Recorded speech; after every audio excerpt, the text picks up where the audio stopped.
Assalamualaikum warahmatullahi wabarakatuh. Perkenalkan, nama saya Putri Anur Mariani dengan NIM J1A021089 dari kelas ITP Ganjil Universitas Mataram. Di sini saya akan menjelaskan tentang syarat serta rukun dan hal-hal yang membatalkan sholat dan wudhu menurut empat mazhab. Pertama syarat dari wudhu: berakal, balik, Islam, mampu menggunakan air yang suci dari haid dan nifas, hadas, waktu yang sempit untuk seorang mukhalaf. Dari ketujuh ini terdapat 6 poin yang tidak terdapat perbedaan antara mazhab, kecuali pada hadas, yaitu perbedaan antara Hanafi dan Maliki. Mereka tidak mewajibkan adanya syarat hadas. Kemudian selanjutnya adalah rukun wudhu. Berbicara mengenai rukun wudhu, terdapat perbedaan antara mazhab. Ada yang menyebutnya 4, yang sesuai tercantum dalam Al-Quran, dan ada juga yang menyebutnya yang melebihkannya sesuai sebagaimana pada hadis dan sunnah. Kemudian pertama, mazhab Hanafi menyebutnya terdapat 4 rukun wudhu, yaitu membasuh tangan, membasuh muka, kepala, dan kedua mata kaki.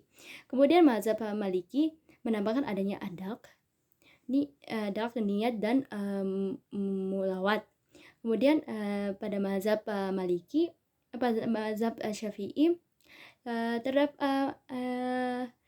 terdapat 6 poin rukun wudhu, yaitu dengan adanya niat, membasuh kedua tangan, kedua muka, kepala, kedua mata kaki, dan tertib. Tertib di sini artinya berurutan. Keempat adalah menurut mazhab Hambali. Menurut mazhab Hambali terdapat 7 poin, yaitu tidak mewajibkan adanya niat, namun mewajibkan adanya muwalat serta tertib. Nah, ketika bersinambungan antara badan yang satu dengan badan yang lain ketika mengambil air wudhu, yaitu jeda antara badan yang satu dengan badan yang lain, sehingga tidak terjadi kering air wudhu yang diambil tersebut. Kemudian selanjutnya hal-hal yang membatalkan wudhu. Pertama, keluarnya sesuatu lewat 2 lubang, kubul atau dubur. Dari poin ini tidak ada perbedaan antara 4 mazhab tersebut. Kedua adalah tidur yang bukan dalam posisi tamakun di atas bumi. Menurut para ulama, menurut mazhab Hambali, tidur membatalkan wudhu secara mutlak. Menurut Maliki, tidur pulas membatalkan wudhu, namun kalau tidur ringan tidak membatalkan wudhu. Kemudian hilang akal karena mabuk. Poin ini tidak ada perbedaan antara para mazhab. Kemudian ada menyentuh kemaluan dengan telapak tangan. Menurut Hanafi, hal tersebut tidak membatalkan wudhu, namun menurut mazhab yang lain hal tersebut membatalkan wudhu. Kemudian menyentuh kulit lawan jenis yang bukan mahramnya. Menurut Syafi'i, menyentuh kulit lawan jenis yang bukan mahramnya itu termasuk membatalkan wudhu, kecuali terdapat lapisan seperti lapisan kain, kuku, serta gigi. Jadi selain dari itu, mereka mewajibkan atau mereka mengatakan adalah batal, namun kecuali adanya mahram. Kemudian membahas mengenai rukun syarat-syarat sholat. Terdapat 8 syarat sholat, yaitu pertama, berakal, balik, Islam, berwudu atau bersuci, menutup aurat, mengetahui fardu sholat, menghadap kiblat, serta suci badan. Dari ke-8 poin itu tidak ada perbedaan antara 4 mazhab tersebut. Kemudian mengenai rukun-rukun sholat, terdapat 4 mazhab menurut para 4 mazhab. Pertama adalah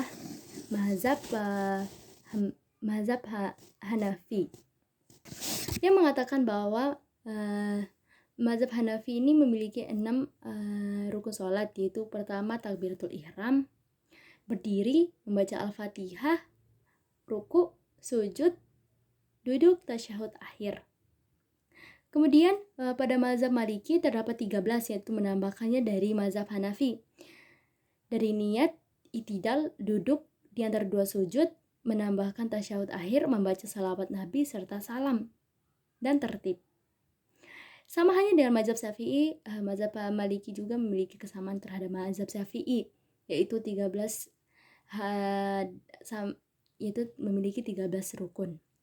Kemudian pada mazhab Hambali memiliki 13 rukun juga, namun pada mazhab Hambali niat tidak diwajibkan. Namun pada akhir sholat terdapat tu'maninah.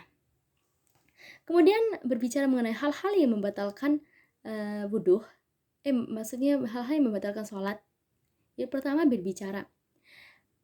Menurut Hanafi dan Hambali, berbicara pada waktu sholat, baik sengaja maupun tidak sengaja, adalah batal. Kecuali pada menurut Syafi'i dan Hambali, berbicara ketika sholat adalah tidak batal kecuali dia tidak sengaja atau lupa. Namun bila berdehem juga tanpa adanya maksud, itu batal kecuali pada mazhab Hambali, itu tidak membatalkan. Kedua adalah setiap perbuatan yang dapat menghilangkan bagian sholat itu tidak ada perbedaan antara mazhab tersebut. Ketiga, makan dan minum. Makan dan minum, para mazhab sepakat tidak ada perbedaan pendapat tersebut, kecuali pada tentang kadar makanan tersebut, banyak dan sedikitnya. Pada keempat, jika datang hadas, baik hadas besar maupun hadas kecil, kecuali pada Hanafi tidak membatalkannya, kecuali ketika hadas itu keluar sesudah tasyahud akhir sebelum salam, itu tidak batal. Dan kemudian adalah tertawa terbahak-bahak. Pada hal-hal yang membatalkan salat, tertawa terbahak-bahak merupakan para ulama sepakat, kecuali pada Hanafi sebelum salam, jika tertawa terbahak-bahak setelah tasyahud akhir, itu tidak batal. Sekian dari saya, kurang dan lebihnya wassalamualaikum warahmatullahi wabarakatuh.